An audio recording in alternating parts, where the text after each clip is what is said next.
This is a 3080 RTX.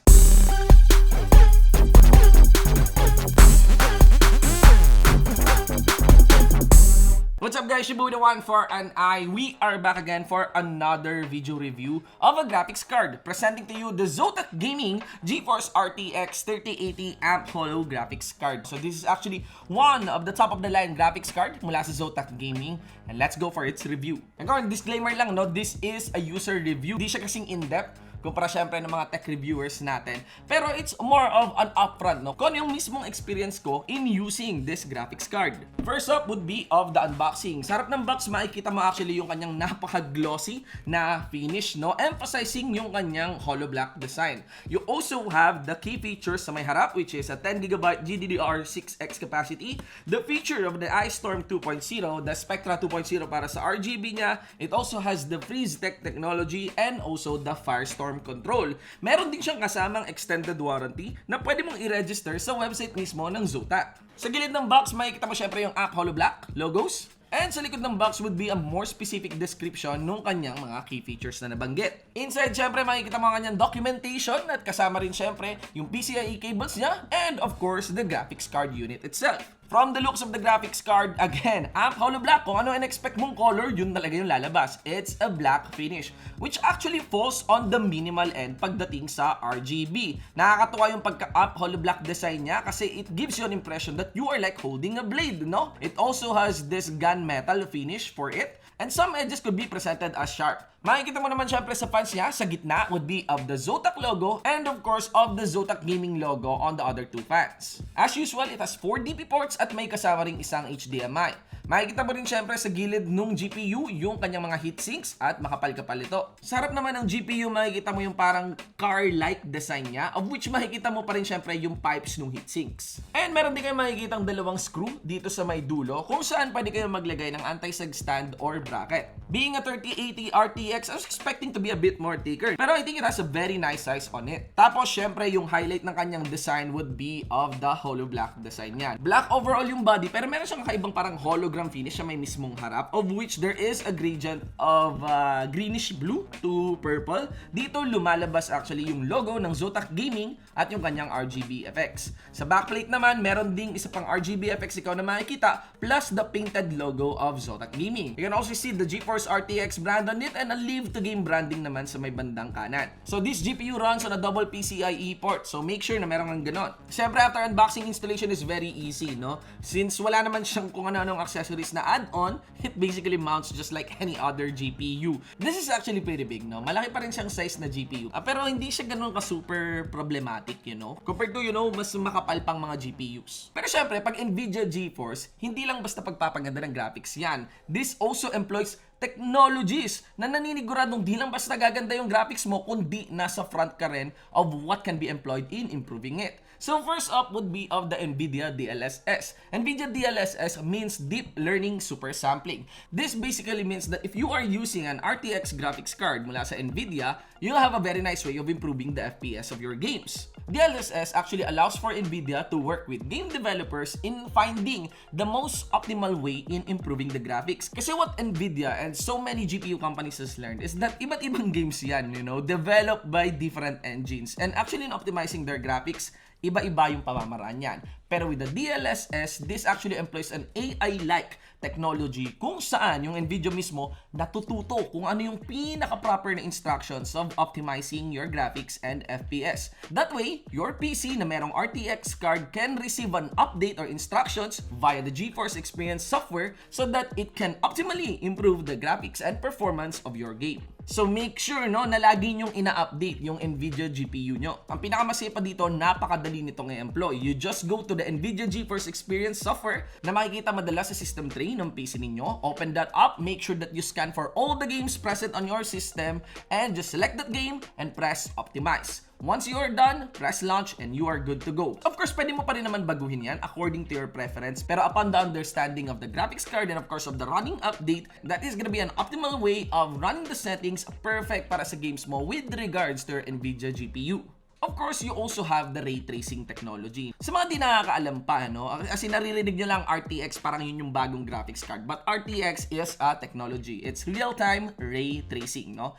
RTX technology is basically the idea of calculating and of course predicting and of course properly presenting how light should react on different surface within the game. Hindi na basta pinapaganda lang yung textures ng laro mo. Ang inaaral na mismo ngayon nung graphics card mo ay kung paano nagre-respond yung light on different surface. Whether it can be absorbed, reflected, or bounce on multiple surfaces, yun ang real-time ray tracing. This is actually a technology na ine-employ on the Hollywood, but it's now available on your NVIDIA RTX card. And that is why kapag nakakita ka ng mga NVIDIA RTX cards, lagi nilang pinagmamalaki yung Ampere architecture. It's basically the architecture that allows for RTX cores and of course other cores to work together in making sure all these technology and features would be available for you. Pero marami pang features na kasama dyan. You can also have NVIDIA Ansel, a very advanced way of taking screenshots for your specific game. Check nyo lang kung Ansel compatible yung game na nilalaro nyo. And you also have the NVIDIA Reflex technology, which actually decreases the time it takes mula sa input mo and of it getting reflected on your screen.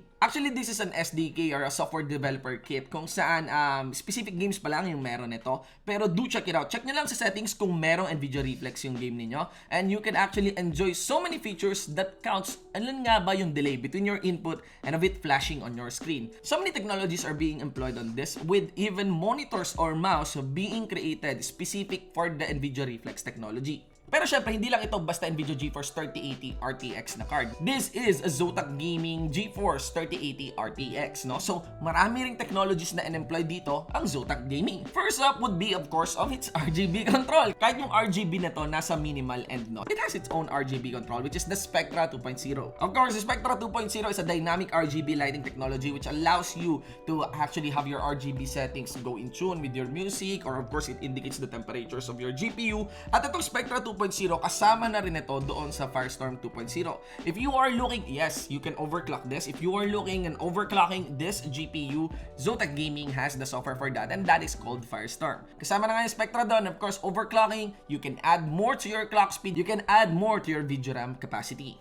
Also, dito sa kanyang Firestorm software, may resource monitoring din. Pwede mo makita kung ano yung current clock speed mo, VRAM capacity mo, and of course, temperatures mo sa GPU. Do take note that this GPU also has the freeze tech technology, of which kapag idle siya ay hindi umaandar yung mga fans, economizing your power consumption. And syempre, talagang yung pinakamatindi dito, especially for a builder, and especially if super high valued sa atin kapag ginagawa natin yung mga sarili natin PCs, of its award-winning Holo Black design. No? If you are, anti-RGB or, gusto mo rin naman ng RGB, you can take this as is. Actually, kahit wala siyang RGB, the graphics card looks insane, no? I actually dig it, no, for specific builds, lalo na kung all black build ka, just because of the gunmetal coloring or the gunmetal finish na nakikita ko dito sa fan niya. And of course, again, this high-capacity graphics cards allow you to actually have 4 monitors, multi-screen. And syempre, the performance of this graphics card. It falls on the strong end, lalo pa nung naglaro ko ng sobrang daming mga RTX na games such as Call of Duty Modern Warfare. I also played Call of Duty Cold War, Watch Dogs Legion. I even tried it on some high graphics games, na medyo ilang taon na rin ang lumipas, such as Call of Duty World War II, and also tested it on benchmarks ng Gears 5 and Watch Dogs Legion. And it really bode amazing, no? The play experience, kung nakikita nyo ngayon dito sa screen ko, sobrang ganda. Can actually see the FPS running on my monitor. Actually touch 144, 120, at pinakamababa na siguro yung 70 on ultra settings, playing on a 3440 by 1440 resolution na monitor, no? That's an ultra wide monitor. That's not yet 4K, pero malapit na. That's 2K resolution, honestly. Siyempre, the amazing part when gaming, when you have all the ultra settings, the graphics are so realistic, and the FPS are there, you of course see, no? Napaka-precise ng pag-target mo sa mga kalaban mo. Samahan mo pa ng magandang audio, lana. Fully immersive na gaming experience, very capable in getting the jump against your opponents. Siyempre, yung mga cinematic fixed FPS naman yan, pero yung mga prelude sa mga game scenes, yun yung sulit. Doon mo talaga mararamdaman kapag biglang nag-ship, no, yung viewing experience mo, tapos kumik in na yung high FPS. FPS. And remember, when I am doing this playtest and benchmarks, again, this is on the non-overclock version ng GPU na to. Pwede mo pa siyang i-overclock. Actually, ako, I've done my fair share of overclocking. Pero ano yan, conservative overclocker. Kung ano lang yung pinaka-safe, tinutulak ko pa. And especially if you're expert on that practice, imagine the FPS and the capacities you can do this. Ayan mga kaibigan, sobrang lupit. Kung ang habol mo lang syempre ay of course get the best of your gaming experience, especially if you have the monitor for it. Of course, do not forget to turn on your G-Sync. And yeah, gaya nga nang nasabi ko, here are some quick benchmarks on it. Like I said, I've played everything on ultra settings guys, no? As in pinakamatataas na settings. At ang tanging resultant variable ko lang dito ay of course the FPS. I've also created or simulated a scenario, no? By streaming that ultra-wide, okay, na resolution on ultra settings, then tried to actually stream it on an output of 1080p and 60 FPS. Generally, high resolution rate, no, pagdating sa streaming. And the challenge actually came from the streaming software na. Maybe na gumamit siguro ako ng capture card, it would be a different story. Pero maganda dito, even if you are streaming, siguro may effect doon sa streaming output, but of course, there are so many variables on that. But on my gaming experience, walang pumalya. Pero kapag dinownsize ko na yung resolution ko to 1080p rin, wala nang problema pagdating sa FPS. I'm still hitting very high FPS on, you know, top-notch games on ultra settings. So, you know, the experience is there, and the best part about it is you can share that experience to your viewers, to others, via streaming. O, diba? Worthy investment if you are a streamer.